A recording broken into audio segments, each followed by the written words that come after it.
London, 1845. The morning fog clung to the cobblestone streets like a shroud as Stephanie Wallis sat motionless at her bedroom window. Outside, London was beginning to stir, servants hurrying to markets, shopkeepers raising their shutters, carriages rattling along the damp streets.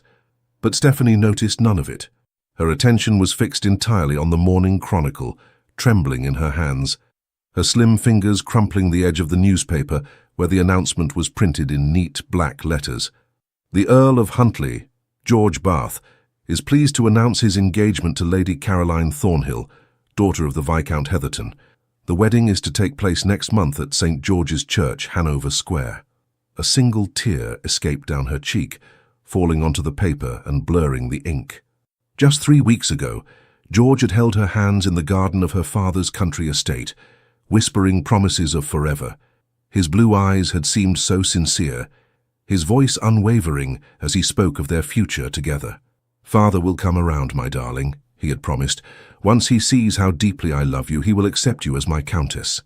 Lies, all lies. She traced the announcement with a trembling finger. He hadn't even had the decency to tell her himself. No letter, no visit, just this cold, impersonal notice in the morning paper, as if their love had never existed at all. A soft knock at the door interrupted her thoughts. "Stephanie, dearest?" Her mother's voice was gentle. "Your father wishes to speak with you." Wiping away her tears, Stephanie smoothed her pale blue morning dress and took a deep breath to compose herself. Appearances mattered, even in heartbreak. She would not let George Bath's betrayal reduce her to a sobbing mess. "I'll be right down, Mother," she replied, proud of how steady her voice sounded. In the mirror, she assessed her reflection. At 18, Stephanie Wallis was considered a beauty, with her honey-brown hair, vivid green eyes, and delicate features. The daughter of a prosperous textile merchant, she had been raised with all the accomplishments expected of a genteel young lady, despite lacking aristocratic blood. Perhaps that had been the problem all along. She was simply not good enough for the Earl of Huntly, regardless of what he had whispered in the moonlight. Straightening her shoulders, she descended the staircase to her father's study. William Wallis was a proud man who had built his textile business from nothing. Though not aristocratic, their family had earned respect among London's merchant class, and their home in Bloomsbury reflected their prosperity without ostentation. Her father stood by the window, hands clasped behind his back, his expression solemn. He did not turn when she entered, but spoke to her reflection in the glass.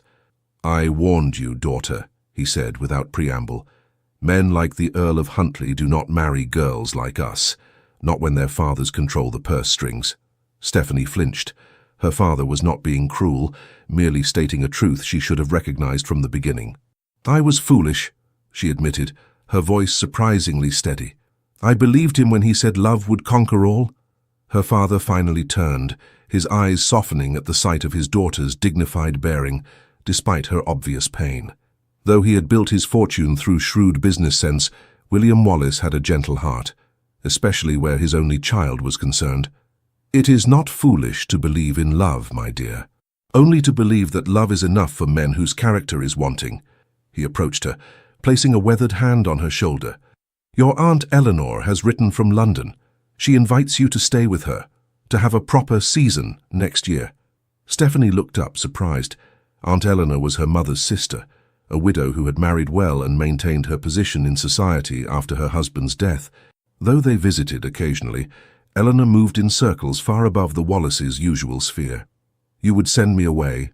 "Not away," her father corrected. "Forward. London is full of opportunities for a young woman of intelligence and beauty. Perhaps in time you will find a man whose worth is not measured by his title alone, but by the strength of his convictions." Stephanie glanced down at the newspaper still clutched in her hand. "I shall never trust my heart to another," she whispered. Her father's eyes grew sad. "Never is a very long time, my daughter." Anne Wallis joined them then, her kind face showing traces of the beauty Stephanie had inherited. She had been listening at the door and could no longer contain her concern. "William, are you certain this is wise? Sending her to London, to that world that just broke her heart?" "It wasn't London that broke her heart," he replied quietly. "It was one man's weakness. Would you have her hide away here, letting that weakness define her future?" Anne looked at her daughter, seeing both the girl she had raised and the woman emerging through adversity. "What do you wish, Stephanie? You need not decide immediately." Stephanie looked between her parents, these good people who had given her every advantage within their power. Perhaps her father was right. Perhaps the path forward lay not in retreat, but in facing the very society that would soon be gossiping about her heartbreak. "I will go," she decided. "After Christmas. I think I should like a quiet autumn at home before facing London again." Her father nodded approvingly. "A sound decision. It will give you time to prepare and Eleanor time to arrange introductions for the spring season." 2 days later, the Bath family's elegant carriage rattled past the Wallace home, carrying George and his parents to a dinner at the neighbouring estate. Stephanie watched from her window as George's profile appeared briefly behind the glass. For a moment, their eyes met, his widening with what might have been regret, before the carriage continued on its way. That night, as her maid packed her trunks for their return to London, Stephanie took out her diary and wrote by candlelight, "Today I bury my girlish dreams and foolish heart. Tomorrow I shall begin to forge myself anew. No man shall ever again have the power to break what I have mended." Little did she know how thoroughly that vow would be tested. The months passed slowly, in a haze of quiet routine. Stephanie declined invitations to local assemblies, knowing George and his fiancée might attend. Instead, she immersed herself in books, in improving her French and Italian, in helping her father with correspondence for his business. If her parents noticed how she startled whenever the mail arrived, how she scanned each delivery for a letter of explanation that never came, they did not mention it. Christmas came and went, a subdued affair compared to previous years. In January, as promised, Stephanie travelled to London with her mother, to take up residence with Aunt Eleanor, in her fashionable home in Grosvenor Square. Eleanor Harwick, née Wallace, had married a baronet who left her comfortably wealthy upon his death. Childless and with a vast social circle, she had been delighted at the prospect of launching her pretty niece into society. "My dear girl," Eleanor exclaimed, embracing Stephanie warmly when they arrived. "How lovely you've become. We shall have to order an entirely new wardrobe. Those country styles simply won't do for the season." Stephanie summoned a polite smile. "I'm grateful for your hospitality, Aunt, but I'm not certain I wish to participate fully in the season. Perhaps a quieter introduction—" "Nonsense," Eleanor interrupted. "The best way to mend a broken heart is to remind the world, and yourself, of your worth. By the time I'm finished, every eligible bachelor in London will be at your feet, and George Bath will be merely an unfortunate footnote in your story." Despite her reservations, Stephanie found herself swept into a whirlwind of fittings, social calls, and instruction on the latest London fashions and customs. Eleanor proved a demanding but effective mentor, refining her niece's already considerable accomplishments until Stephanie could hold her own in any drawing room in England. "Remember," Eleanor told her as they prepared for Stephanie's first small dinner party in February, "you are entering society not as a merchant's daughter seeking elevation, but as my niece and protégée. You have nothing to prove and no one to impress. That confidence, more than any title or fortune, will distinguish you." As winter gave way to spring, Stephanie gradually emerged from her shell of heartbreak. She would never be the carefree, trusting girl she had been before George's betrayal, but neither would she allow his weakness to define her existence.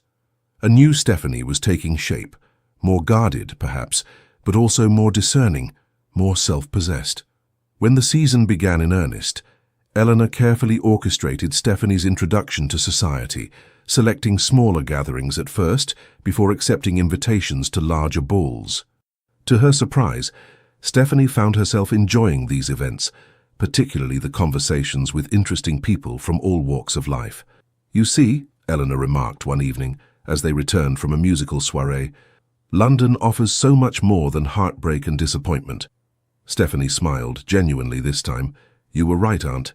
I'm grateful you insisted I come." What neither of them mentioned was the whispers that sometimes followed Stephanie through ballrooms, the pitying glances from those who knew of her history with the Earl of Huntly, the speculative looks from mothers with eligible sons. London society might be diverting, but it had a long memory for scandal, however minor. So far she had managed to avoid encountering George and his new countess. The Earl and Countess of Huntly had removed to their country estate after their wedding, reportedly at the insistence of the old Earl, who was in failing health. Stephanie could only be grateful for their absence, even as she steeled herself for the inevitable meeting that must someday occur.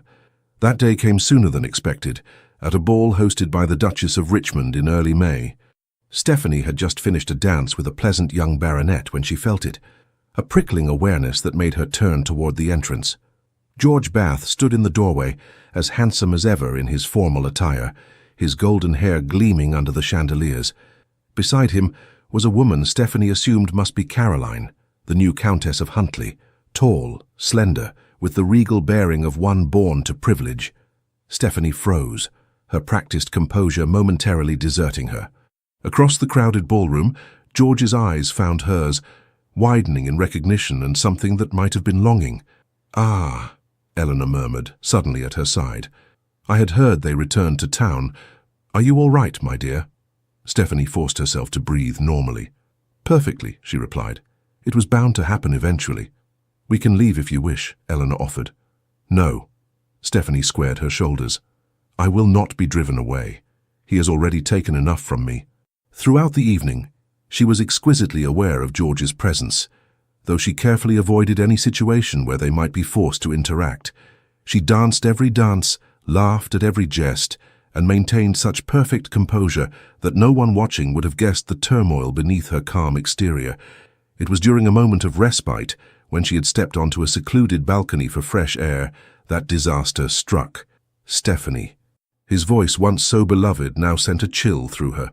She turned slowly to find George standing in the doorway, his expression a complex mix of emotions. "Lord Huntly," she acknowledged with a slight curtsy, proud of her steady voice. He winced at the formality. "Please, not that, not from you." "I'm not certain how else I should address my friend's husband," she replied evenly. George took a step toward her, then stopped as if uncertain of his welcome. "Caroline is not your friend." "No, she is not. A poor choice of words. The husband of a stranger, then. Is that what I am to you now? A stranger?" Stephanie looked at him directly, allowing herself to really see him for the first time since his betrayal. He was thinner than she remembered, with new lines around his eyes. "What would you have me say, George? That I think of you as the man who promised me the world, then announced his engagement to another woman in the newspaper, the man who lacked even the common courtesy to tell me to my face that his father's money meant more to him than my love?" He flinched as if struck. "It wasn't like that." "Then how was it?" she demanded, her composure finally cracking. "Explain it to me, for I have wondered these many months." George ran a hand through his hair, a gesture so familiar it made her heart ache despite everything. "Father gave me no choice," he said miserably. "He threatened to cut me off without a penny if I married you, to withdraw my commission in the Guards, to refuse me access to any of our properties. I would have been destitute with nothing to offer you but poverty and disgrace. And so instead you offered me betrayal," she replied quietly. "I was a coward," he admitted. "I should have come to you, explained the impossible position I was in. Instead, I took the easy path. I've regretted it every day since." Stephanie felt the last remnants of her girlish fantasies crumble away. The George she had loved was just that, a fantasy. This man before her, handsome and titled but morally weak, was reality. "How fortunate for you that your regret comes with a wealthy wife and your inheritance intact," she observed. George's face contorted with pain. "Do you think I'm happy? My marriage is a sham, a business arrangement. Caroline despises me and I—" "Please stop," Stephanie interrupted. "Your marital difficulties are not my concern. Whatever we once were to each other, we are nothing now." "Do you truly feel nothing?" he pressed, taking another step toward her. "Because I feel everything, Stephanie. I think of you constantly, dream of you." "Your Grace," a new voice interrupted from the doorway. "I believe your wife is looking for you." Stephanie turned to find a tall, imposing figure silhouetted against the light from the ballroom. The newcomer stepped forward, and she recognized him with a start. Thomas Bradbury, Duke of Silvermere, one of the most powerful men in England. George stiffened, clearly displeased by the interruption, but unwilling to challenge a duke. "Silvermere," he acknowledged with a stiff bow. "I was just catching up with an old acquaintance." "So I observed," the Duke replied, his deep voice cool. "However, Lady Huntly appears quite distressed by your absence."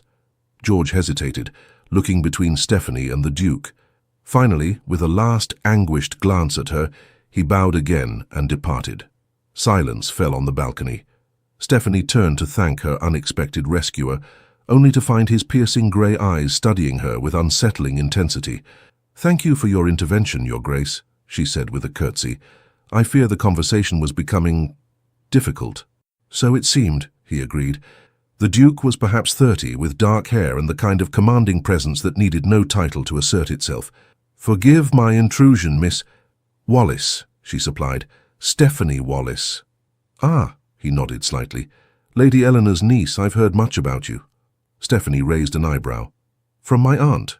I wasn't aware you were acquainted." "Eleanor Harwick has been a friend of my family for many years," he explained. "She speaks very highly of your intelligence and character." Before Stephanie could respond, Eleanor herself appeared in the doorway, her expression relieved when she spotted them. "There you are, Stephanie. I've been looking everywhere."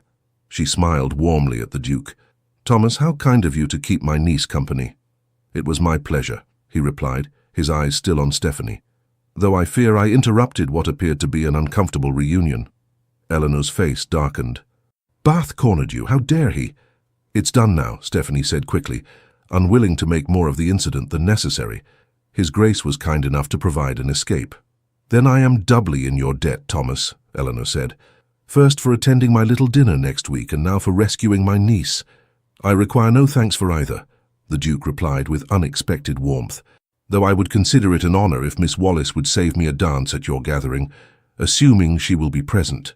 Stephanie blinked, surprised by the request from a man who, by all accounts, rarely danced at social events. "Of course, Your Grace. I would be delighted." As they returned to the ballroom, Stephanie was acutely aware of the speculative glances that followed their little group. The Duke of Silvermere dancing with a merchant's daughter. It would set tongues wagging throughout London, but as she glanced back, she caught sight of George watching them, his expression a mixture of jealousy and despair. For the first time since reading that fateful announcement, Stephanie felt something other than pain when looking at him. She felt free. London, 1847. The ballroom of Harrington House glittered with hundreds of candles, their light reflected in gilded mirrors and the jewels of London's elite. Ladies in silk gowns of every hue swirled across the polished floor, while gentlemen in immaculate evening wear watched from the edges, calculating dowries and connections with the precision of military strategists. 2 years had passed since Stephanie Wallis had first entered London society with a broken heart and guarded hopes. At 20 years old, she had blossomed under her aunt's guidance. No longer the naive country girl, she had cultivated a reputation for wit and grace that made her welcome in drawing rooms across London.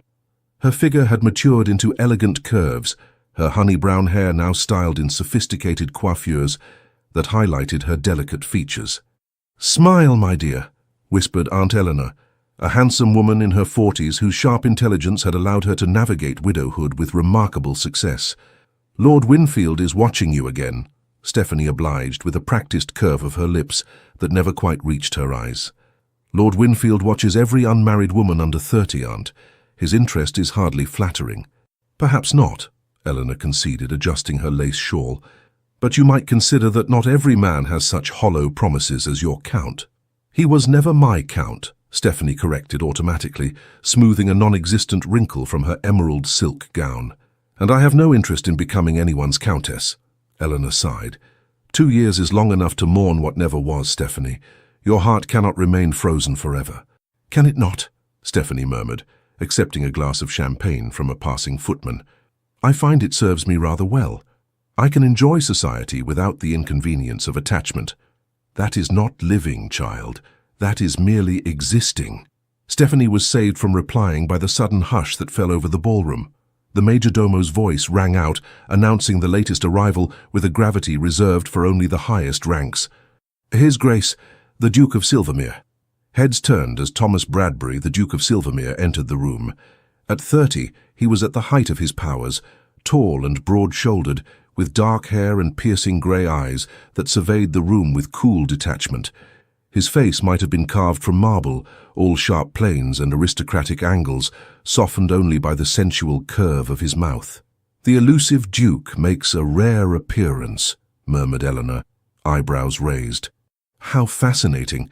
They say he hasn't attended a ball in months. He attended your dinner last spring, Stephanie reminded her. The memory of their brief encounter on the balcony 2 years ago had lingered. Though the dance he had requested never materialized, the Duke had been called away on urgent business before Eleanor's dinner party. True, but that was a small private affair. For Thomas to brave the Harrington ball with half of London in attendance suggests either extreme boredom or specific interest. Stephanie observed him dispassionately as he greeted their hosts. He looks thoroughly bored already. I imagine he'll depart before supper. Such cynicism in one so young, Eleanor chided gently.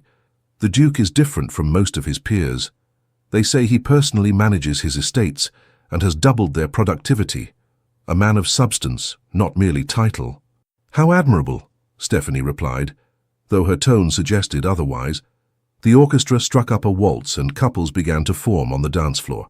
Stephanie accepted an invitation from a pleasant young barrister, allowing him to lead her into the dance with practiced ease. She moved through the steps automatically, her mind elsewhere, until a strange sensation, like a physical touch, made her glance toward the edge of the room. The Duke of Silvermere was watching her. Not with the casual assessment men usually directed at pretty young women, but with an intensity that made her miss a step. His grey eyes, cool and penetrating, seemed to look through her polite facade straight into the guarded chambers of her heart. Stephanie quickly averted her gaze, disturbed by her reaction. When the dance ended, she excused herself and sought refuge near one of the tall windows, fanning herself vigorously. "Miss Wallis." The deep voice startled her. She turned to find the Duke of Silvermere standing before her, impossibly tall and imposing at close range. Up close, she could see that his eyes were not simply grey, but flecked with silver, like storm clouds illuminated by lightning. "Your Grace," she curtsied, her training taking over. "I don't believe we've been formally introduced." "We haven't," he confirmed, "which is why I've taken the liberty of requesting Lady Harrington to perform the service. She approaches now." Indeed, their hostess was hurrying toward them, looking delighted at the prospect of introducing the season's most eligible bachelor to one of its most admired young ladies.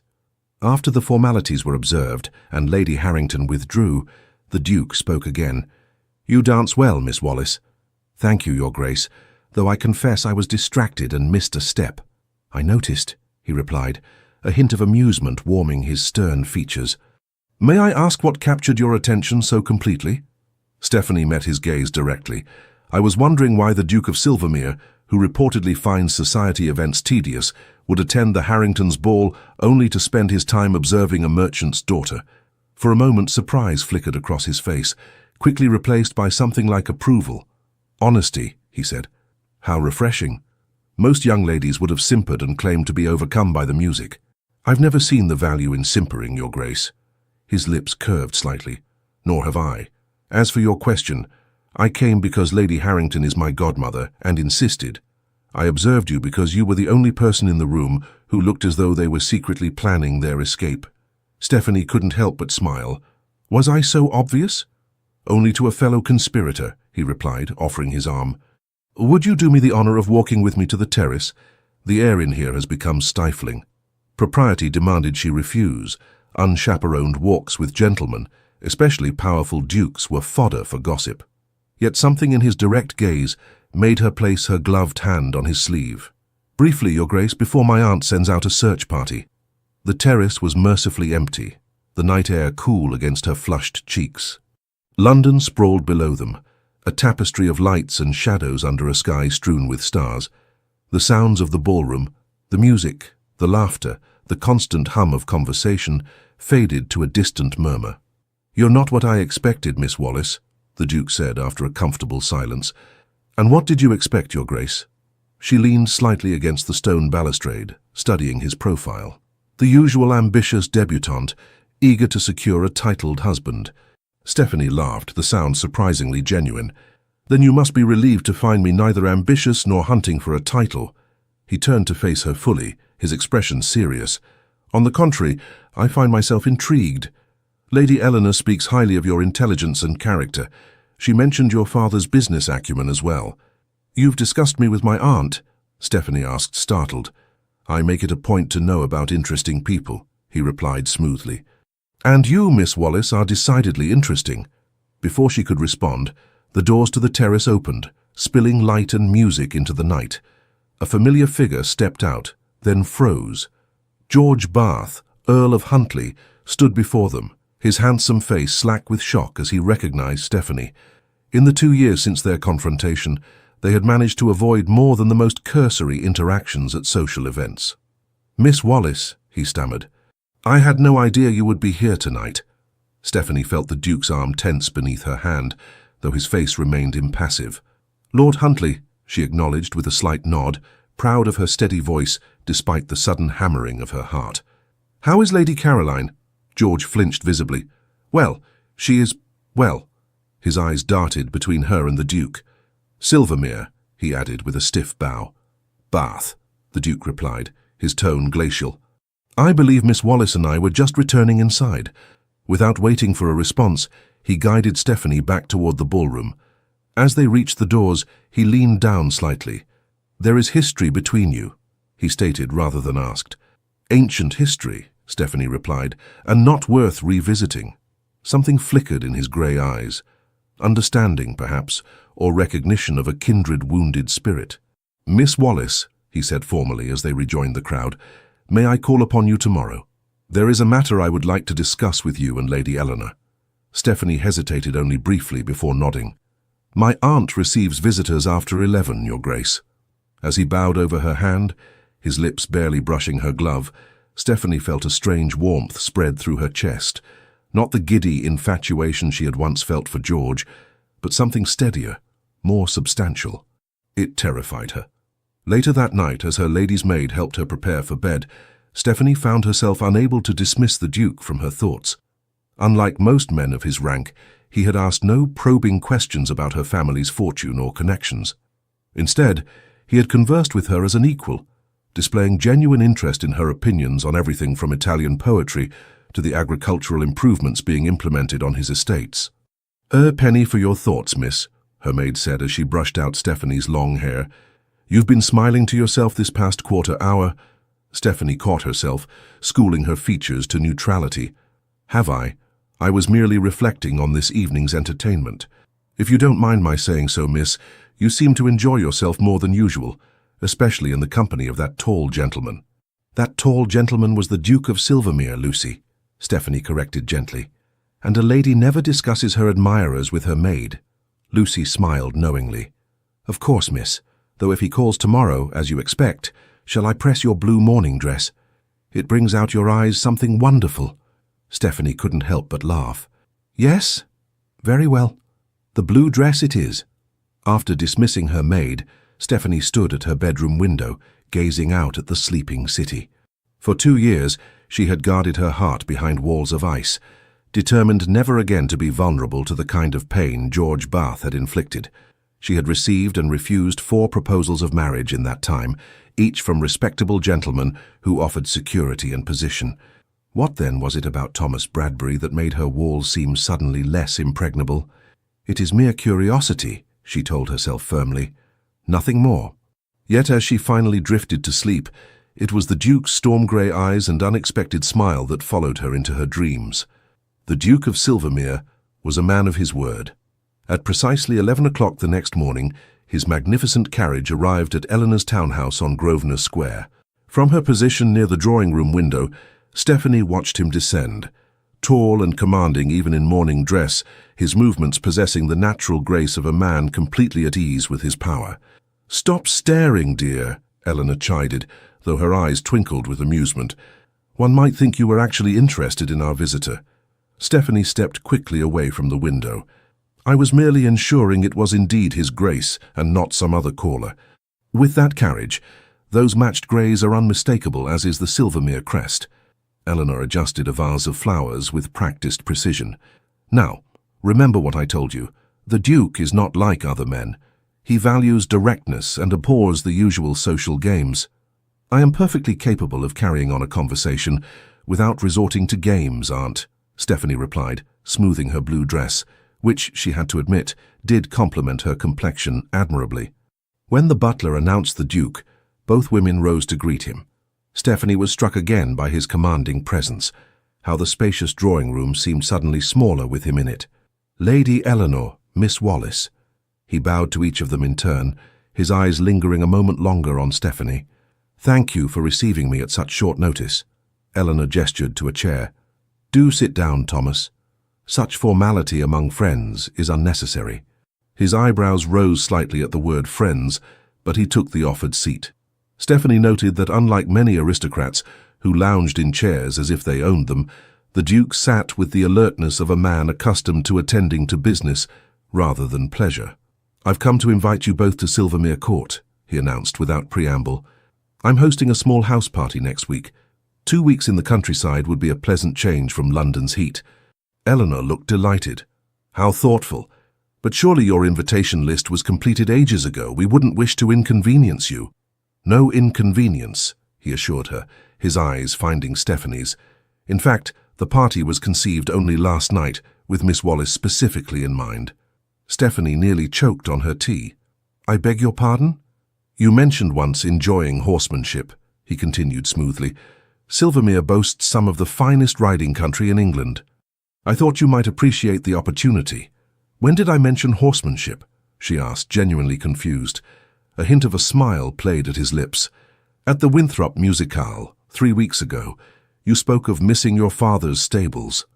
The fact that he had remembered such a casual comment, made during a brief conversation weeks before, was both flattering and unsettling. Your Grace, she began carefully, while I appreciate the invitation, we would be delighted, interrupted Eleanor firmly. Wouldn't we, Stephanie? Caught between her aunt's expectant look and the Duke's steady gaze, Stephanie acquiesced. Of course. Thank you for thinking of us, Your Grace. Thomas, he corrected. If we're to be house guests, I insist you use my given name. That would hardly be proper, she protested.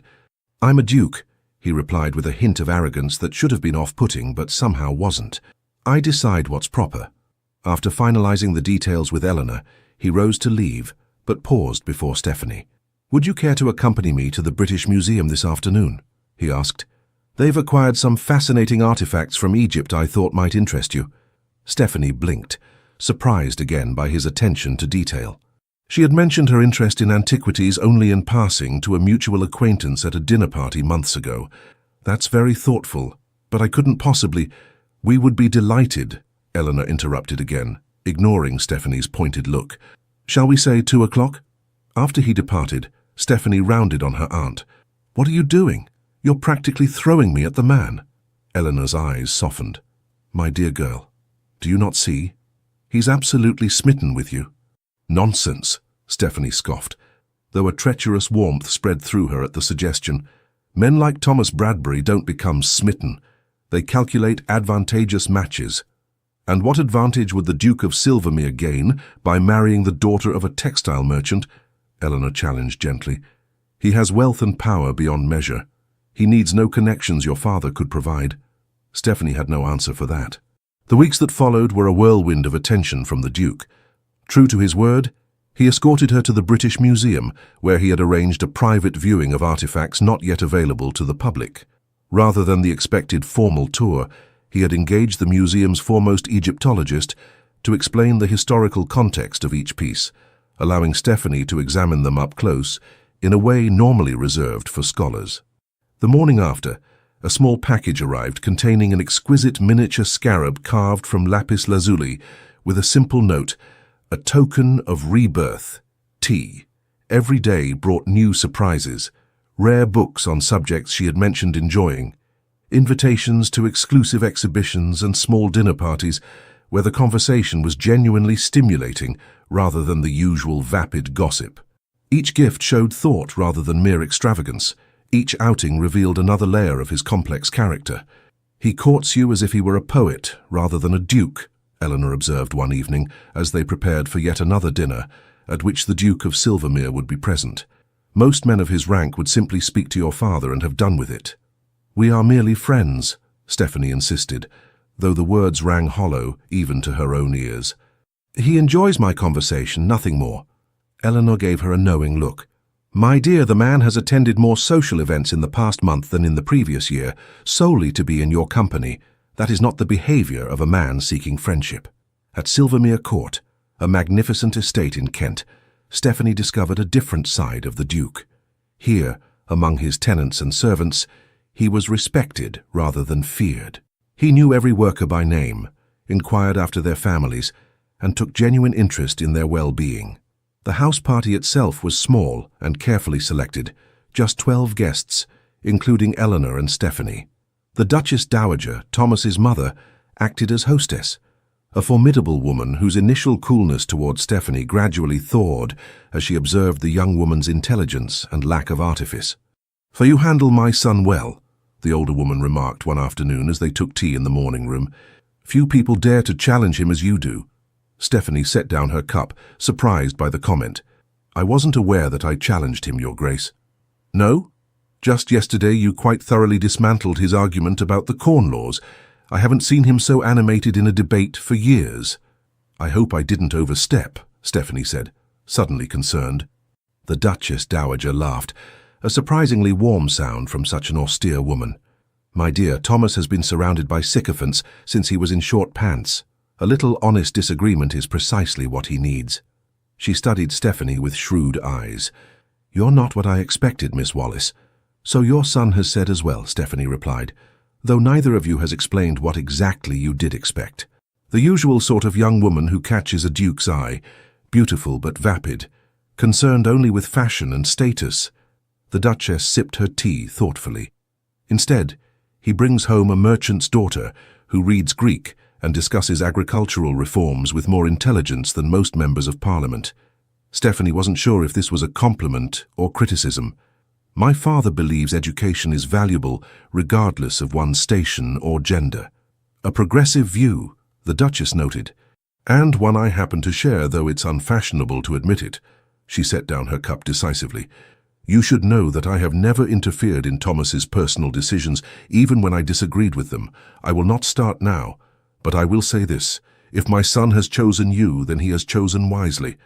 On their daily rides across the rolling countryside, Thomas revealed more of himself: his childhood, his strict father, his dreams for improving his estates and the lives of those dependent on him. Stephanie found herself sharing her own hopes and fears in return, dropping the guarded persona she had cultivated since George's betrayal. "My title gives me responsibility, not just privilege," he told her, as they rested their horses atop a hill overlooking the vast Silvermere lands. "Each of these families depends on my good stewardship." "You care for them," Stephanie observed, watching as he gazed across his domain with genuine concern rather than proprietary pride. "I do my duty," he corrected, though his expression softened. "Just as I will do my duty to provide an heir."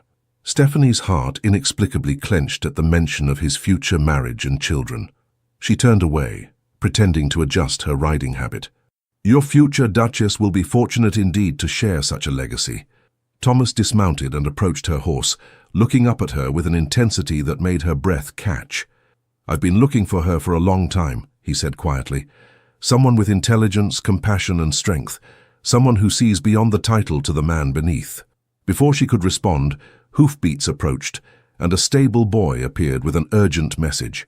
The moment passed, but Stephanie found herself thinking of his words late into the night. It was during the final week of their stay that disaster struck. A grand ball had been planned to close the house party, with neighbors from across the county invited.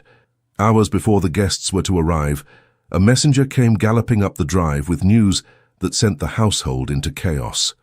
Lord and Lady Huntley were among the expected guests, and they had already departed for Silvermere. "I had no idea they were invited," Stephanie gasped when Eleanor delivered the news. "I cannot face him, not here, not now." "Thomas would never have invited them knowingly," Eleanor assured her. "Lord Huntley's cousin is married to the local magistrate. They must have been included on his list." Stephanie paced her chamber, panic rising. "I should plead illness." A knock interrupted her, and Thomas himself entered after Eleanor's acknowledgement. In his riding clothes, with his dark hair tousled by the wind, he looked less like a duke and more like a medieval warrior. Dangerous and thrillingly unpredictable. "I've just been informed of the guest list oversight," he said without preamble, his expression grave. "Stephanie, I would never deliberately cause you distress. Say the word and I'll have it announced that the ball is postponed due to an urgent matter requiring my attention in London." Stephanie stared at him, stunned by the offer. "You would disappoint over 100 guests to spare my feelings. I would do far more than that," he replied simply. In that moment, something within her shifted. This man, who commanded one of the oldest dukedoms in England, who could silence a room with his presence alone, was offering to upend his carefully planned event, risking gossip and inconvenience, solely for her comfort. "No," she decided, straightening her shoulders.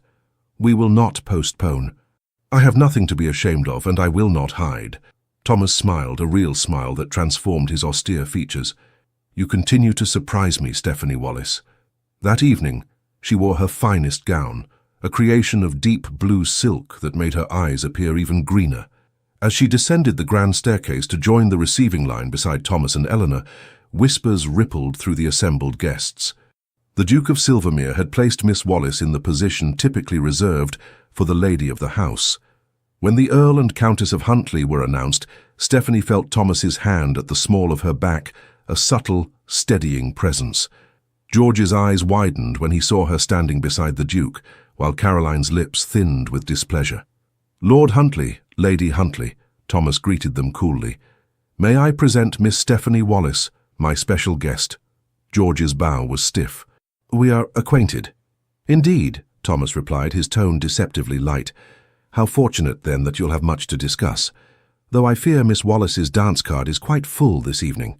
Throughout the evening, Stephanie was aware of George watching her, his eyes following her movements with naked longing as she danced with Thomas, laughed with his friends, and charmed the local gentry. Caroline, too, observed her with increasing resentment, particularly when the Duchess Dowager engaged Stephanie in a lengthy conversation, treating her with a deference rarely shown to those outside the aristocracy. Later, as Thomas led her through a waltz, Stephanie caught glimpses of George watching them, his expression a mix of regret and something darker. "He's staring," she murmured. "Let him," Thomas replied. "Let him see what he was fool enough to discard." The evening progressed smoothly until supper, when Stephanie found herself momentarily alone in the gallery, having stepped away to admire a particularly fine landscape. The sound of footsteps made her turn, expecting Thomas, but instead, George Bath stood before her. "Stephanie," he began, his voice low and urgent. "Please, allow me a moment." She raised her chin. "Lord Huntly, I don't believe we have anything to discuss." "I was wrong," he blurted. "So terribly wrong. Not a day passes that I don't regret my choice." "Your choice?" she repeated. "You mean choosing wealth over love, or merely announcing your engagement in the newspaper without the courtesy of telling me first?" He flinched. "I was a coward. Father threatened to cut me off without a penny." "And now you have both title and fortune," she interrupted, "while Lady Caroline has a husband who pines for another woman. How fortunate you both are." George stepped closer, his familiar scent bringing unwelcome memories. "My marriage is empty, Stephanie. Caroline and I are strangers who share a name and nothing more. She has her diversions. I have my regrets." "Neither of which concern me," Stephanie replied, though her voice trembled slightly. "Don't tell me you feel nothing," he pressed. "I see how you avoid looking at me, how you tense when I enter a room. Those are not the reactions of indifference." "You mistake aversion for passion, my lord." "Do I?" He reached for her hand. "Or does the great Duke know he's receiving damaged goods, a heart that still belongs to another?" Stephanie jerked away as if burned. "How dare you? Is there a problem?" Thomas's voice, cold as steel, cut through the tension. He stood in the doorway, his powerful frame blocking the exit, his expression murderous. George paled, but stood his ground. "A private conversation, Silvermere, nothing more." "There is nothing private between you and Miss Wallace," Thomas replied, advancing into the room with the controlled menace of a predator. "Nor will there ever be again." "You presume much," George retorted, though he retreated a step. "Stephanie and I share a history you know nothing about. A history you discarded for 30 pieces of silver," Thomas countered. "Now, you will either return to the ballroom and your neglected wife, or you will leave my home entirely. The choice is yours." For a moment, it seemed George might refuse, but self-preservation won out. With a stiff bow to Stephanie, he departed. Thomas waited until his footsteps faded before turning to her, his expression softening instantly. "Are you all right?" "Yes," she said. surprised to find it true. Seeing George again, hearing his self-serving regrets, had affected her far less than she had feared.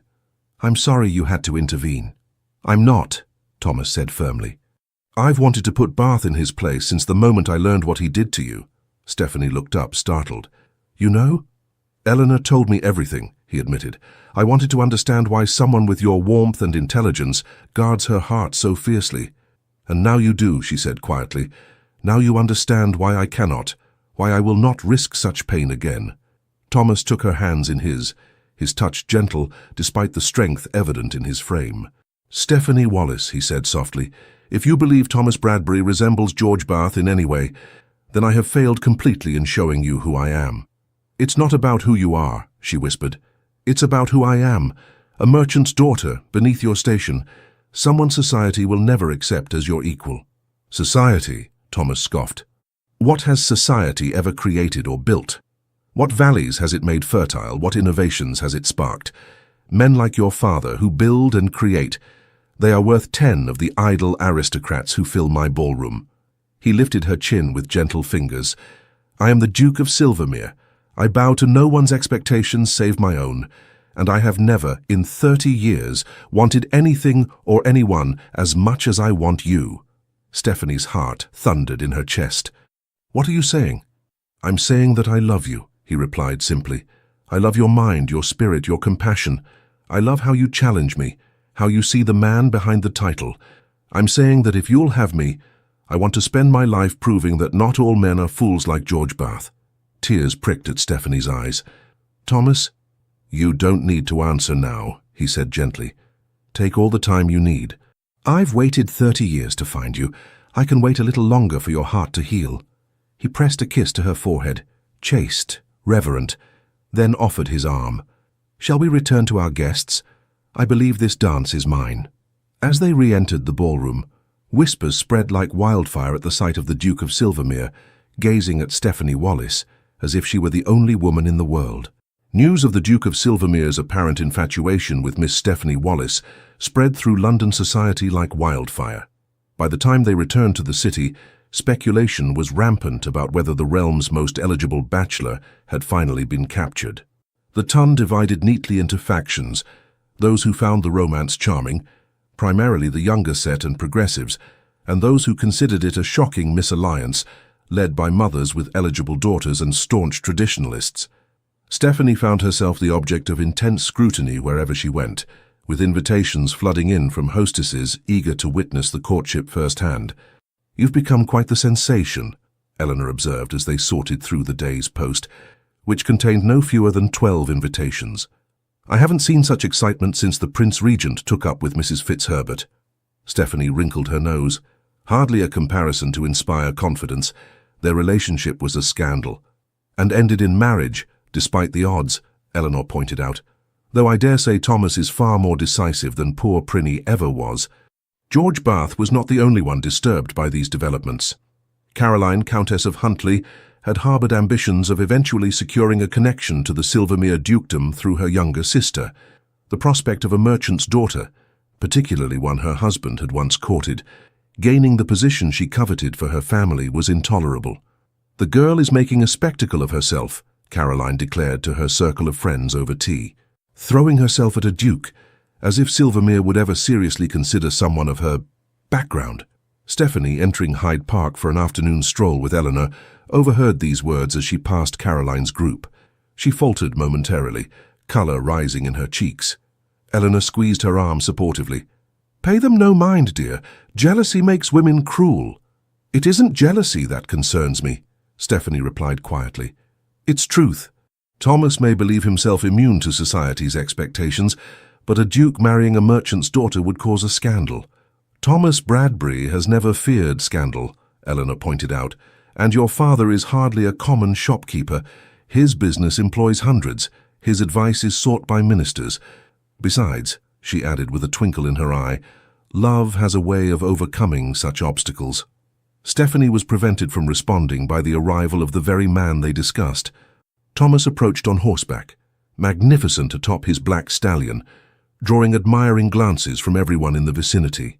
He dismounted gracefully and handed the reins to his groom, before bowing to the ladies. "Lady Eleanor, Miss Wallace," he greeted them, eyes lingering on Stephanie. "What a pleasant surprise." Eleanor smiled knowingly. "Is it? I rather thought you knew our walking schedule by heart, Your Grace."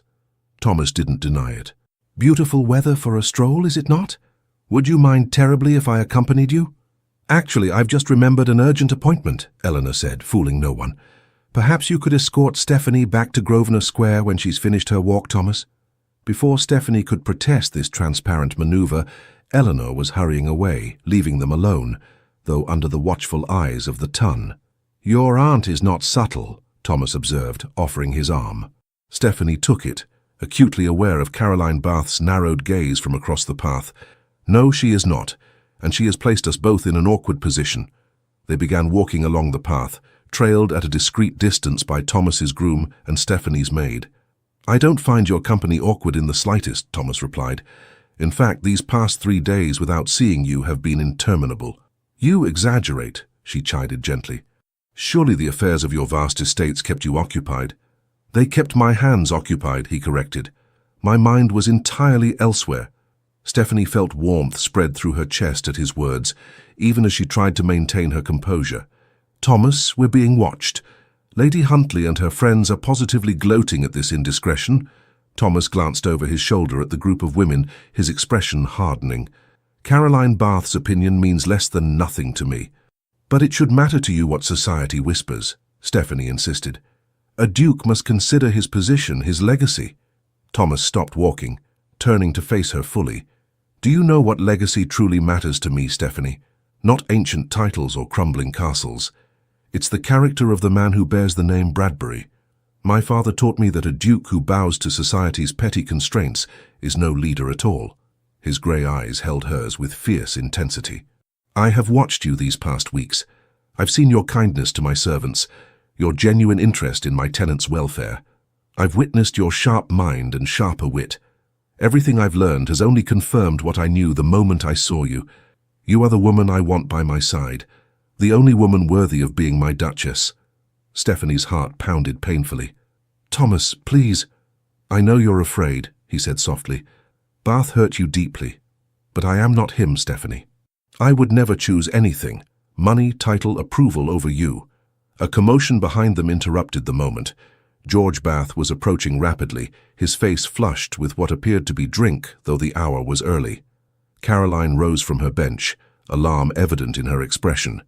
"Bradbury!" George called, loud enough to draw the attention of every passer-by. "A word, if you please." Thomas stepped slightly in front of Stephanie, his posture protective. "Lord Huntley." "I suggest you lower your voice. You're making a scene." George laughed bitterly. "A scene, rich coming from you. The entire ton speaks of nothing but your infatuation with my—" He caught himself, but not before Stephanie's face paled. "Your what, exactly?" Thomas's voice was dangerously soft. "Choose your next words with extreme care, Bath." Caroline hurried to her husband's side, grasping his arm. "George, you're unwell. We should return home." He shook her off. "Not before His Grace understands what he's involving himself in." George turned to Stephanie, his eyes pleading. "Tell him, Steph. Tell him how we planned our future together before my father's interference." Stephanie lifted her chin. "That was a lifetime ago, Lord Huntley. I was a different person then, naive enough to believe promises whispered by moonlight." "I never stopped loving you," George insisted, his voice breaking. "Even now, seeing you with him, it's torture." Caroline inhaled sharply, her face contorted with humiliation. Thomas stepped forward, his control visibly slipping. "You dishonor your wife and yourself, Bath. Leave now, while you still can." "Or what?" George challenged, emboldened by drink and desperation. "Will the great Duke call me out? Over a merchant's daughter?" The words had barely left his lips when Thomas's fist connected with his jaw, sending him sprawling onto the path. Gasps erupted from the gathering crowd. "Thomas!" Stephanie cried, horrified. He stood over George, breathing hard. "Get up, Bath, get up so I can knock you down again." Caroline rushed to her fallen husband, throwing a venomous glance at Stephanie. "This is your doing," she hissed. "You've destroyed my marriage for your ambitions." "Enough!" Thomas's command silenced everyone. He turned to his groom. "Jenkins, please escort Lord and Lady Huntley to their carriage." He offered his arm to Stephanie. "Miss Wallace, allow me to take you home." The ride to Grosvenor Square passed in tense silence. When they arrived, Thomas helped Stephanie down from his carriage, his touch gentle, despite the anger still evident in his bearing. "I apologize for my loss of control," he said stiffly. "It was unworthy of me." "You struck an Earl in Hyde Park," Stephanie replied, her voice trembling. "Over me. Do you have any idea what people will say?"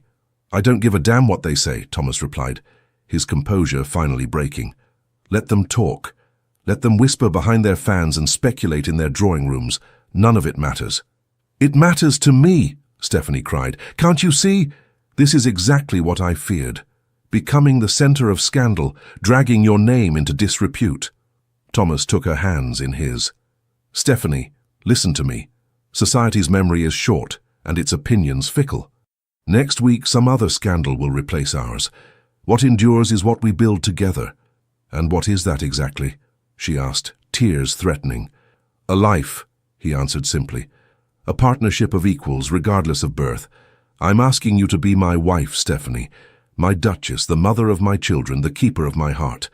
Stephanie stared at him, overwhelmed. "You're proposing? Now? After what just happened? Now? Tomorrow? Every day for the rest of our lives, if necessary?" He dropped to one knee there on her aunt's doorstep, heedless of the servants and passers-by watching in astonishment.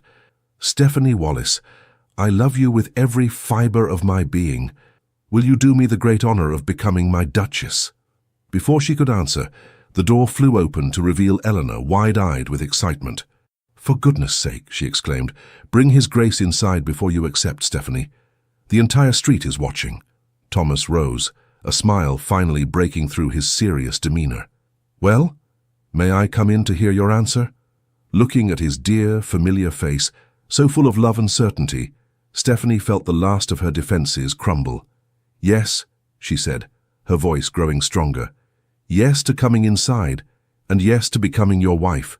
The joy that transformed Thomas's face was worth every whisper, every scandal that might follow. The news of their engagement spread even faster than the rumors of their courtship had. Within hours, it seemed all of London knew that the Duke of Silvermere intended to wed Miss Stephanie Wallace, daughter of the textile merchant. Reactions were predictably mixed.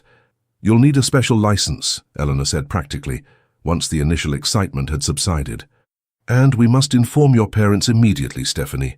"I've already written to them," Thomas said, surprising both women. "The letter should reach them by tomorrow morning. I've invited them to Silvermere Court for the wedding." Stephanie raised her eyebrows. "That's rather presumptuous, don't you think? I might have refused you." Thomas's eyes warmed with affection. "I hoped rather than presumed. But you're right, I should have waited. Would you prefer to be married in London? Or at your parents' home?" The ease with which he deferred to her preferences, despite having already made arrangements, touched Stephanie deeply. This was a man accustomed to command, yet willing to yield for her comfort. "Silvermere is perfect," she assured him, "though I fear 2 weeks is hardly enough time to prepare for a duchess's wedding."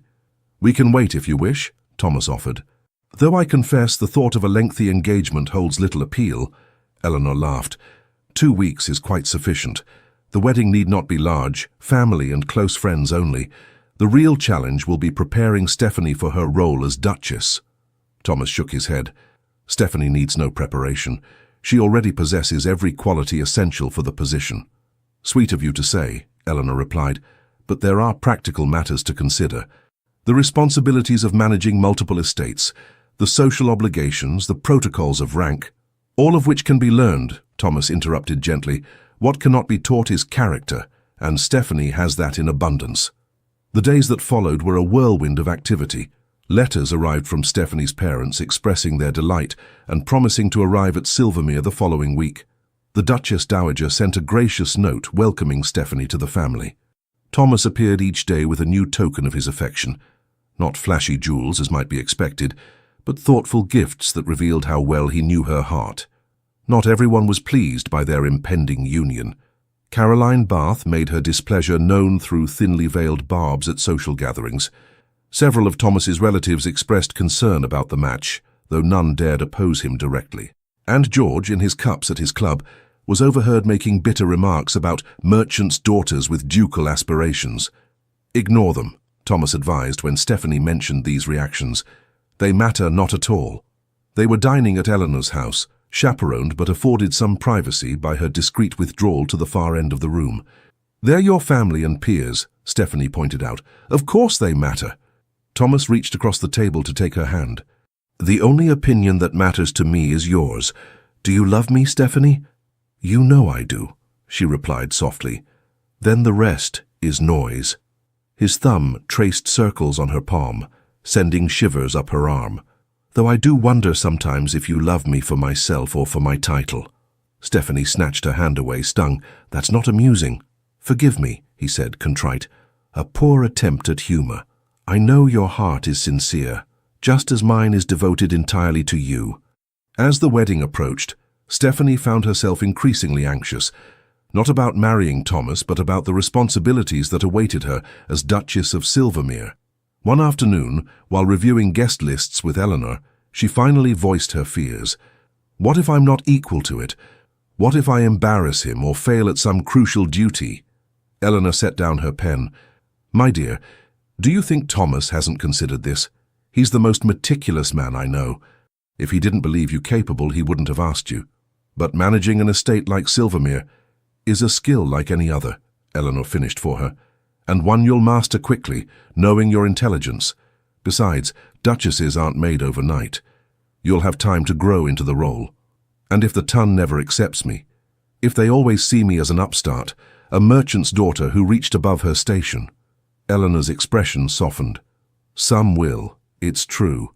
There will always be those who resent you, for your beauty, for capturing Thomas, for ascending to a position they believe should have gone to one of their daughters. But the only opinion that truly matters is Thomas's. Do you love him enough to weather those storms together?" Stephanie considered the question seriously. "I do," she said finally. "I love him enough to face anything, even the scorn of society." "Then you'll make a splendid duchess," Eleanor declared. "Now about these invitations." 3 days before they were to depart for Silvermere, disaster struck from an unexpected quarter. Stephanie was reading in Eleanor's drawing room when the butler announced Lady Caroline Bath. "Show her in," Stephanie said, setting aside her book and rising to greet her unexpected visitor. Caroline swept into the room, impeccably dressed as always, her beautiful face set in haughty lines. "Miss Wallace," she acknowledged with the barest nod. "Lady Huntley," Stephanie returned coolly. "This is an unexpected pleasure."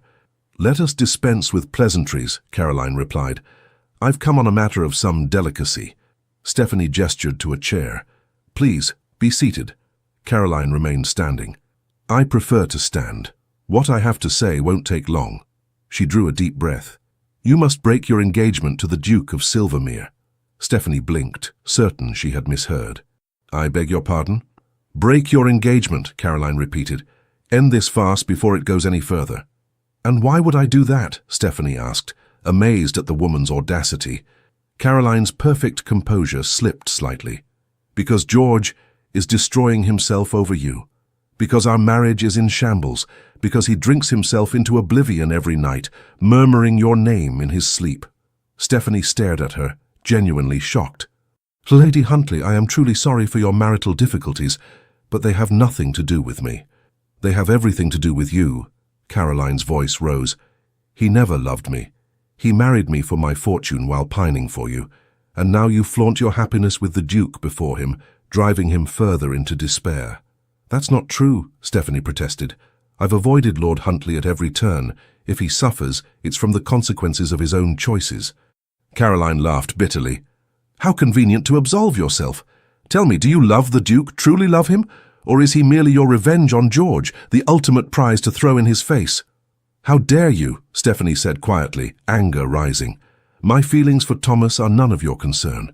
And if you think for one moment that I would break his heart to ease your husband's conscience, you're sorely mistaken." Caroline's face hardened. "Then you leave me no choice." She reached into her reticule and withdrew a small packet of letters. "Do you recognize these?" With a sinking feeling, Stephanie did.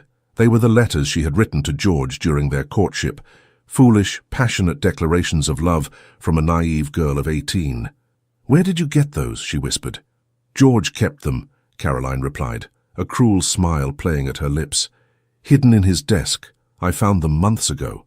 She fanned the letters like cards. Such ardent sentiments, Miss Wallace. What would the Duke think if he read them? If all of London read them? Stephanie felt the blood drain from her face. You wouldn't. Wouldn't I? You've taken everything from me. My husband's heart, my dignity, my future. Why should I spare yours?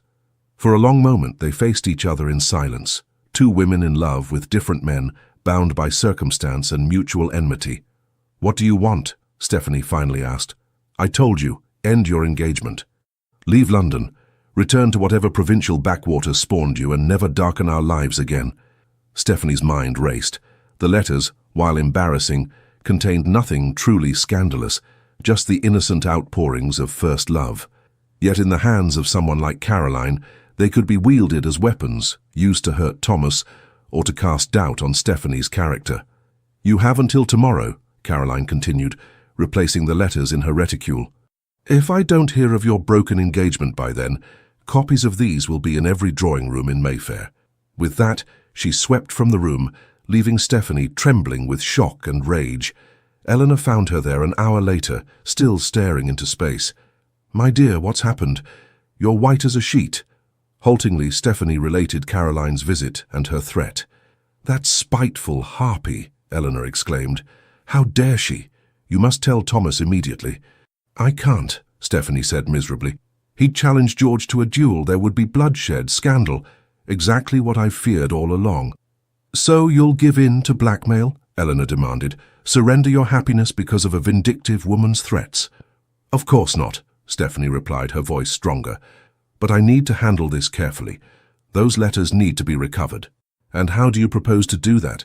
Break into Bath House and steal them? Stephanie's expression turned thoughtful. Not quite so dramatic, but I do have an idea. Later that evening, as Thomas sat with her in Eleanor's drawing room, properly chaperoned by a dozing aunt, Stephanie broached the subject indirectly. Have you ever done something you regretted? She asked. Something that came back to haunt you years later? Thomas considered the question seriously. Many things. I think all thinking people have regrets. But have your regrets ever threatened your present happiness? He studied her face, sensing the weight behind her question. Stephanie, what's troubling you? She took a deep breath. Caroline Bath visited me today. Thomas's expression darkened. What did she want? To deliver a threat, Stephanie admitted. She has letters I wrote to George years ago. Girlish, romantic nonsense. She's threatening to make them public if I don't break our engagement. She watched his face carefully, expecting anger, perhaps even doubt. Instead, his expression softened with understanding. My poor love, he said gently. What a dreadful position to be put in. Relief flooded through her. You're not angry. At you? For writing love letters before you ever met me? Of course not. His eyes hardened. At Caroline Bath, most definitely. The woman needs to be taught a lesson in civility. Please, Stephanie begged, don't confront her. It will only make things worse. I have no intention of confronting her, Thomas replied with dangerous calm, but neither will I allow her to threaten my future wife with impunity. He rose, pacing the room with controlled energy. These letters, they contain nothing truly compromising, I assume. Nothing worse than romantic declarations and poetry, Stephanie confirmed. But they're private. The thought of them being read by strangers. They won't be, Thomas assured her. I'll see to it personally. Thomas, whatever you're planning, trust me, he interrupted gently. By this time tomorrow, the letters will be in your possession, and Lady Huntley will be thoroughly chastened. Now tell me more about these wedding preparations. I believe you were considering blue roses for your bouquet. The abrupt change of subject startled her, but Stephanie recognized Thomas's tone. The matter was settled in his mind. Further discussion would be fruitless. The next morning, a package arrived for Stephanie. Inside were her letters to George, along with a note in Thomas's bold hand. My dearest Stephanie, these now belong to you, as does my heart. Burn them or keep them as you wish. Lady Huntley will trouble you no more. All my love, T. Stephanie stared at the package in amazement. How did he manage this? Eleanor, reading over her shoulder, chuckled. I suspect our Thomas can be quite persuasive when necessary. The real question is, what did he say to Caroline Bath to make her surrender her only leverage? They didn't have long to wonder. That afternoon, word spread through London society that Lord and Lady Huntley had departed abruptly for their estate in Cornwall, with no explanation given for their sudden removal from town. When Thomas called that evening, Stephanie immediately demanded answers. What did you do? Half of London is speculating about the Bath's mysterious departure. Thomas looked entirely too pleased with himself. I merely had a conversation with Bath at his club. About what exactly? About certain investments his father-in-law made on my recommendation. About the mortgage on their London house, which is held by a bank in which I have a controlling interest. About how unfortunate it would be if Lady Huntley's vindictive behavior were to have financial consequences. Stephanie's eyes widened. You threatened their livelihood? I outlined potential outcomes, Thomas corrected. Bath is not a complete fool. He understood that his wife's actions could cost them dearly. I imagine he persuaded her to return your letters and remove to the country until the scandal blows over. Thomas, Stephanie said slowly, that's rather ruthless. He took her hands in his. When it comes to protecting you, I make no apologies for ruthlessness. Caroline Bath attempted to destroy your happiness out of spite and jealousy. She deserved far worse than a temporary exile to Cornwall. Stephanie should have been appalled at this display of ducal power. Instead, she felt strangely protected, not because Thomas had wealth and influence, but because he had wielded them so decisively in her defense.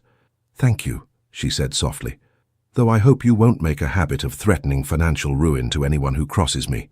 Thomas smiled, his stern features softening. Only in the most extreme circumstances, I promise. He kissed her hands. Now, shall we discuss happier matters?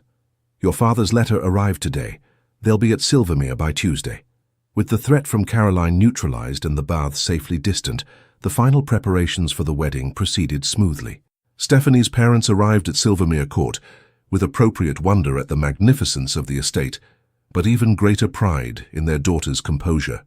You look like you belong here, her father observed, as they walked through the grand picture gallery.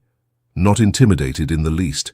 I've had time to adjust, Stephanie replied, and Thomas has been remarkably patient in introducing me to my future home. William Wallace studied his daughter's face. You love him, he said simply. Not his title or his wealth, but the man himself.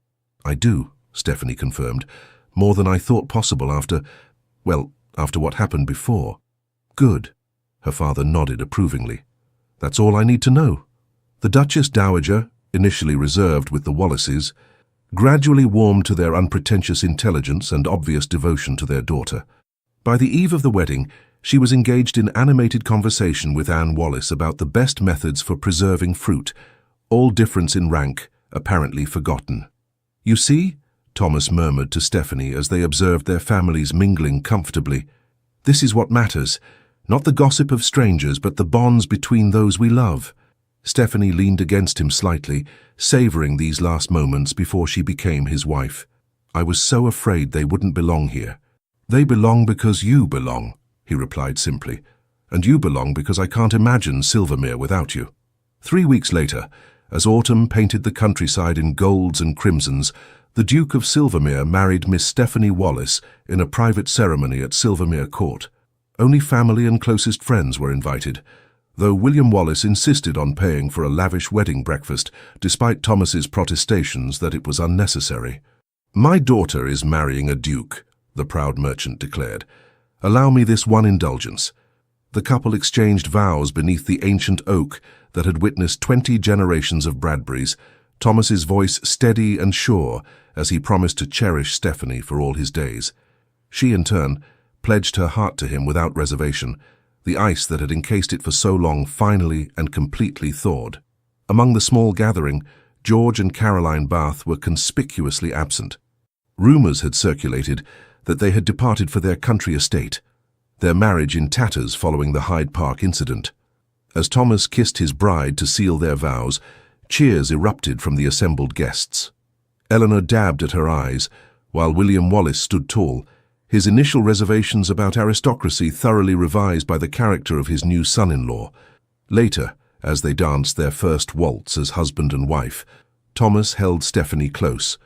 "Happy, Your Grace," he murmured in her ear, using her new title for the first time. "Deliriously," she confirmed, savoring the words. though I believe I've married a scandalously unconventional duke. And I've married a scandalously perfect duchess, he countered. One who will help me make Silvermere better than it's ever been.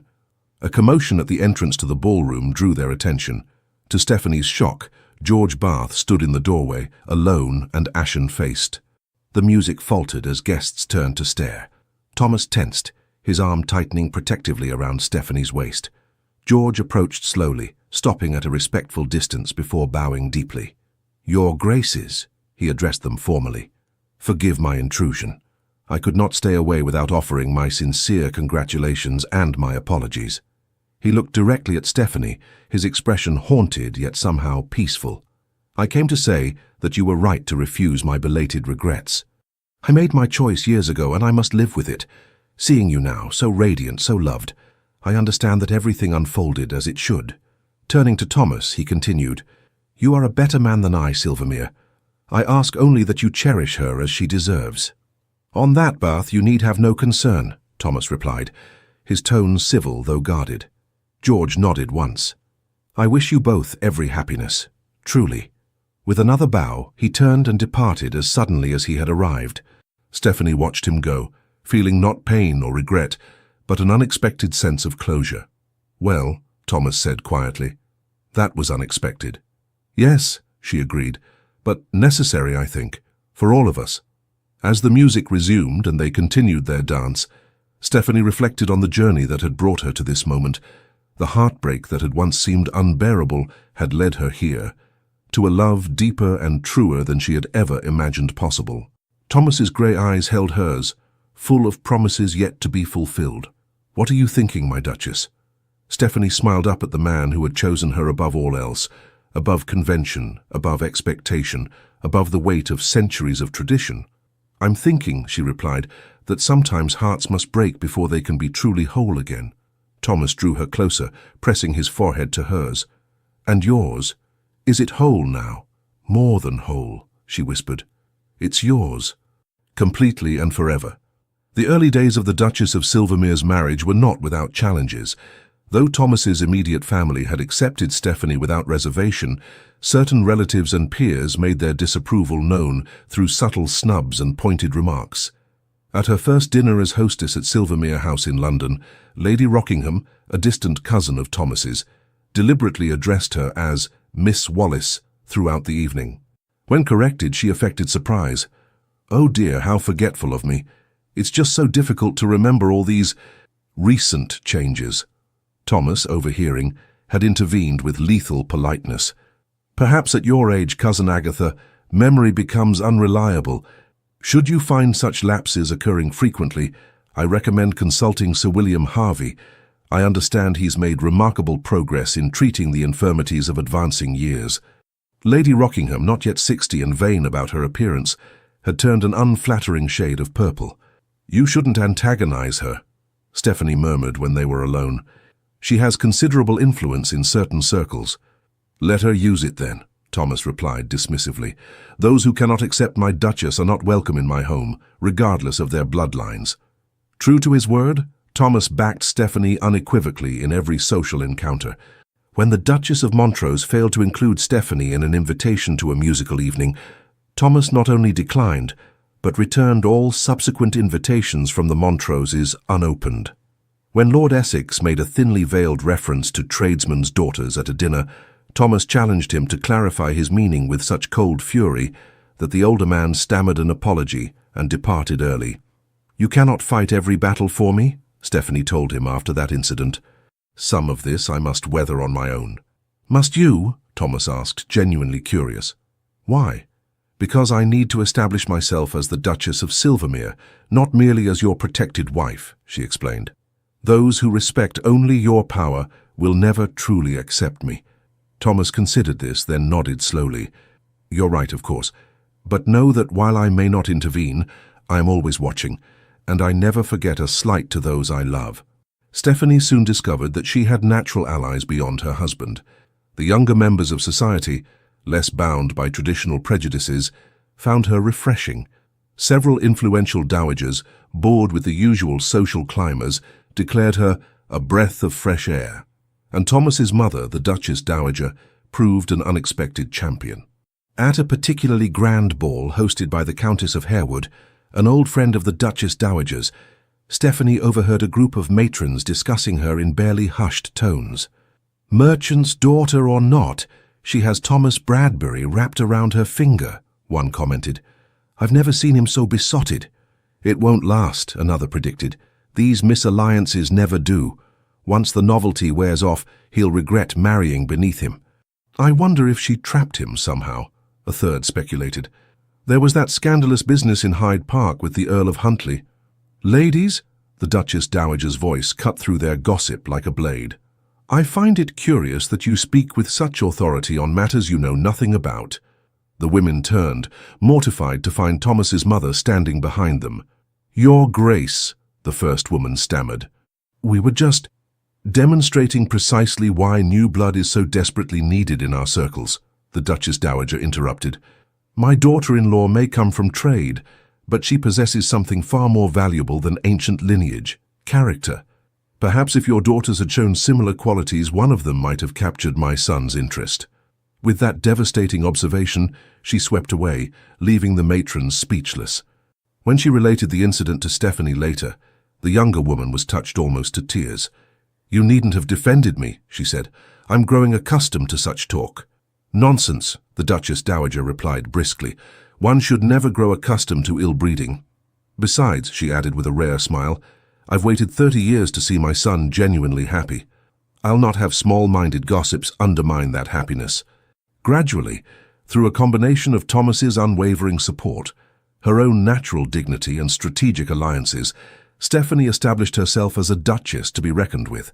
She applied her intelligence to mastering the complexities of managing multiple estates, her father's business acumen proving invaluable in understanding the financial aspects of Thomas's vast holdings. Under her guidance, Silvermere Court's neglected gardens were rejuvenated. She established a school for the tenants' children, insisting on modern educational methods rather than the rote learning common in such institutions. She reviewed the estate accounts personally, identifying inefficiencies and implementing improvements that increased both productivity and the well-being of those who worked the land. In London, she carefully selected charitable endeavours that aligned with her values rather than merely following society's fashionable causes. Her patronage of a hospital for women and children in the East End raised eyebrows initially, but her practical approach to improving conditions there soon earned respect even from her critics. "You're making quite a reputation for yourself," Thomas observed proudly after one particularly successful fundraising event. "Lady Jersey actually asked for your opinion on her new charitable foundation. I believe that constitutes acceptance at the highest level." Stephanie laughed. "Lady Jersey recognizes a useful ally when she sees one, but yes, I do feel less like an interloper these days." "You never were an interloper," Thomas corrected gently. "You were always exactly where you belonged, by my side." Their personal happiness deepened as they settled into married life. Unlike many aristocratic couples who maintained separate lives after securing an heir, Thomas and Stephanie genuinely enjoyed each other's company. They shared intellectual interests, a commitment to improving their estates, and a passion for each other that showed no signs of dimming with familiarity. "We scandalized the servants," Stephanie teased one morning, as Thomas pulled her back to bed, despite the late hour. "A duke and duchess who actually love each other, how unconventional." "Let them be scandalized," Thomas murmured against her neck. "I've never aspired to conventionality." Not everyone celebrated their happiness, however. In Cornwall, George Bath brooded over reports of the Duchess of Silvermere's growing acceptance in society. Though he had made his peace with Stephanie's marriage, watching from afar as she thrived in her new life was a constant reminder of what his weakness had cost him. His relationship with Caroline remained strained, their brief reconciliation after the confrontation with Thomas having proved short-lived. They maintained appearances in public, but lived essentially separate lives, united only by mutual resentment and social obligation. When they finally returned to London after a year's absence, George was determined to avoid any further scenes. He had written to Thomas formally, acknowledging past errors and requesting a clean slate between their families. Thomas had responded with cool civility, neither encouraging nor forbidding renewed social contact. Their first encounter in society, at a large reception hosted by the Duke of Wellington, passed without incident. George and Caroline greeted Thomas and Stephanie with correct politeness, exchanged the minimum required pleasantries, and moved on. "That wasn't so terrible," Stephanie remarked afterward. "No," Thomas agreed. "Bath seems to have learned discretion, if nothing else." But Caroline, watching her husband's gaze follow Stephanie across crowded ballrooms, nursing her humiliation at being exiled to Cornwall, was not so easily reconciled. The wound to her pride festered, fueled by George's obvious continuing preoccupation with his former love. "You make yourself ridiculous," she hissed one night as they returned from a ball where Stephanie had been particularly radiant. "Mooning after her like a lovesick boy when she clearly doesn't spare you a thought." George, tired and slightly drunk, rounded on her. "And whose fault is that? If you hadn't threatened her with those letters—" "Don't you dare blame me for your failures," Caroline snapped. "You lost her long before I entered the picture. You chose money over love, George. At least have the courage to own your decision." The argument escalated, voices rising until servants could hear them through closed doors. In a final fury, Caroline declared, "I curse the day I married you." "Not half as much as I do," George retorted viciously. The next morning, Caroline was gone. A brief note informed George that she had returned to her parents' home and would not be coming back. She requested that he not attempt to contact her. Alone in his London house, George faced the ruins of his life with grim clarity. He had sacrificed true love for wealth and position, only to lose both his fortune, much diminished by poor investments and excessive spending, and his self-respect. Now his wife had abandoned him, his reputation was tarnished, and the woman he had truly loved was happier than he had ever seen her, with another man. In that dark moment, something broke within him. Not his heart, that had shattered years before, but rather the shell of pride and self-deception that had sustained him through the consequences of his choices. For 3 days, he remained secluded, refusing all callers and barely eating. On the 4th day, he sat down at his desk and wrote 2 letters.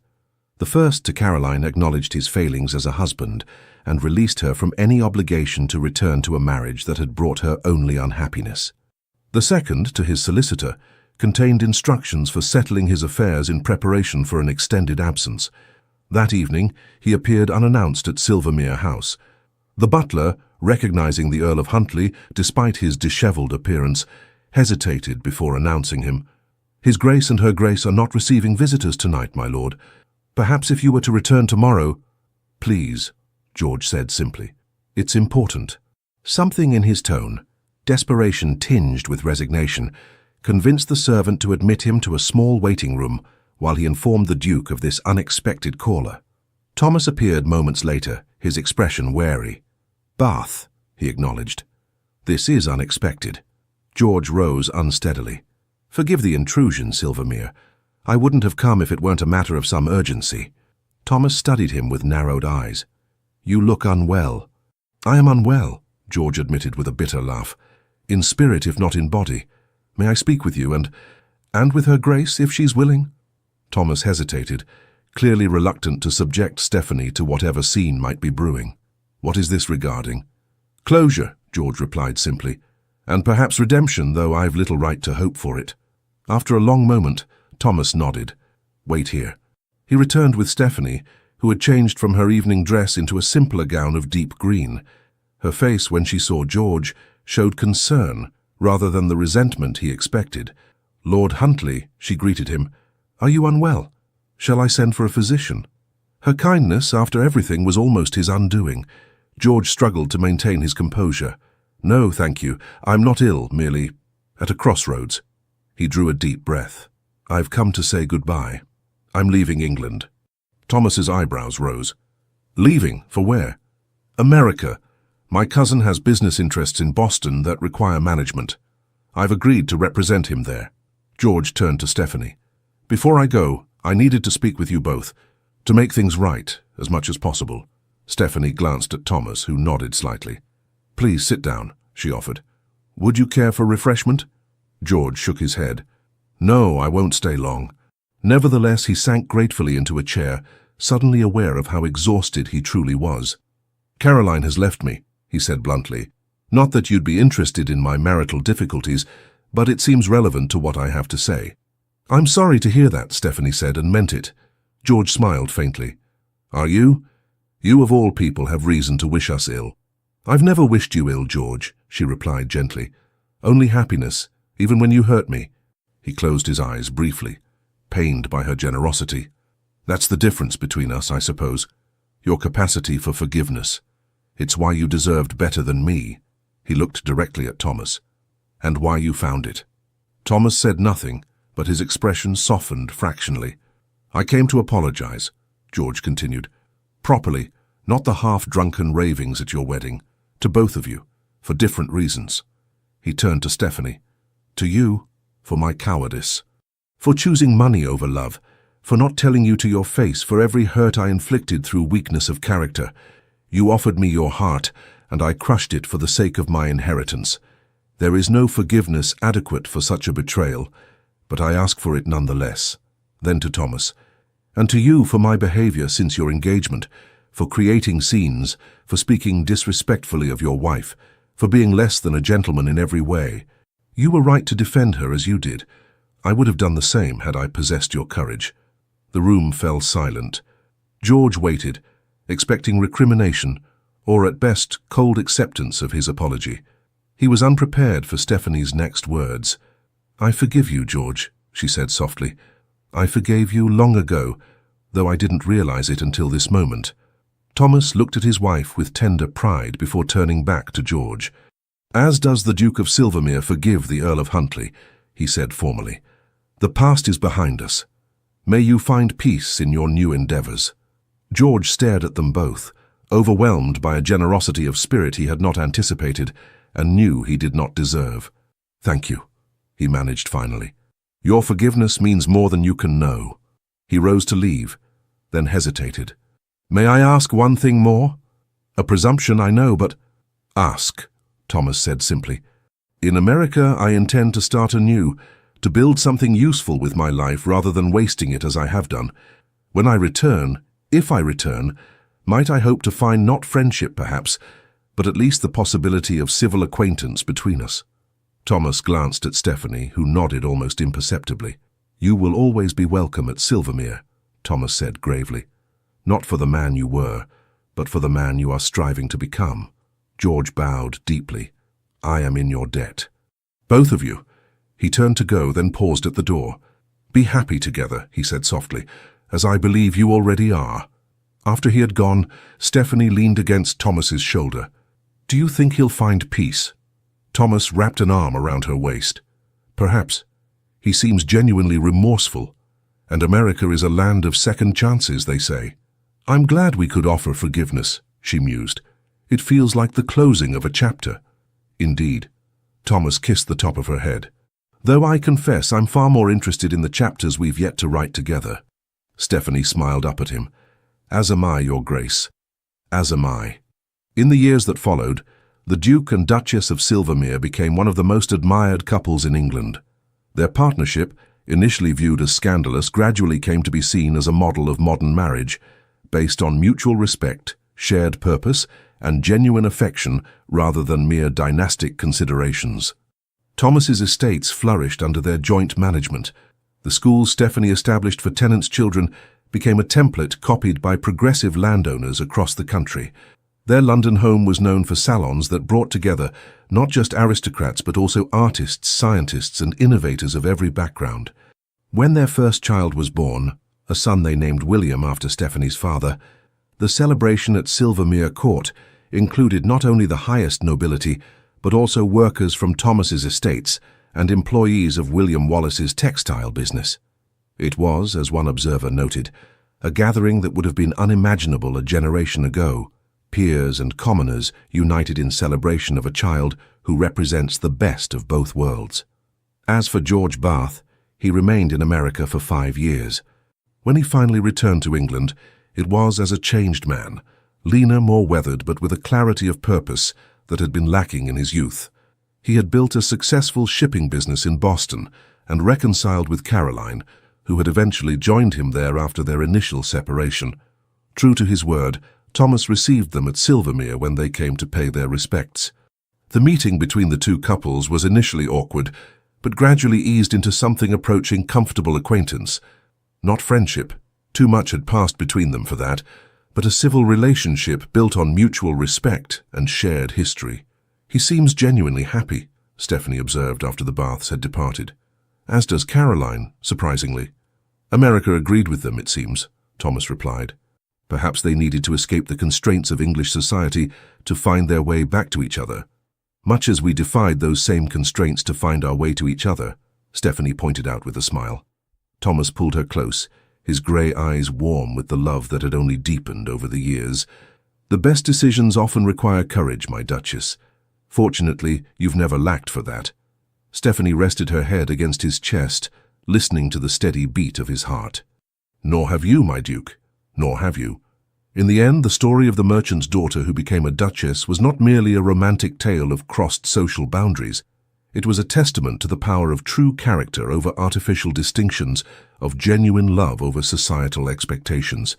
The Duke of Silvermere had indeed chosen Stephanie over everything, over tradition, over convenience, over the prejudices of his class.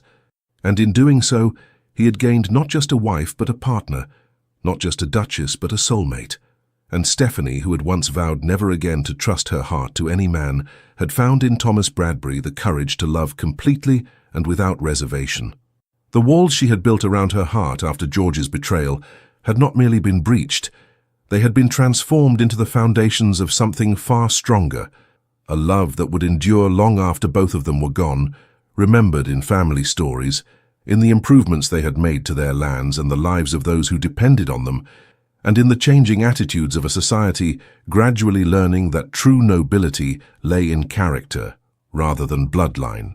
As Thomas had promised on that long-ago day in Hyde Park, their love had indeed outlasted scandal, outlived gossip, and outshone every difficulty placed in its path. The Count had broken her heart for money. The Duke had chosen her over everything. And in the end, both had found exactly what they deserved. The end. Dear listener, when darkness settles and the house grows quiet, stories like Thomas and Stephanie's remind us of a simple truth.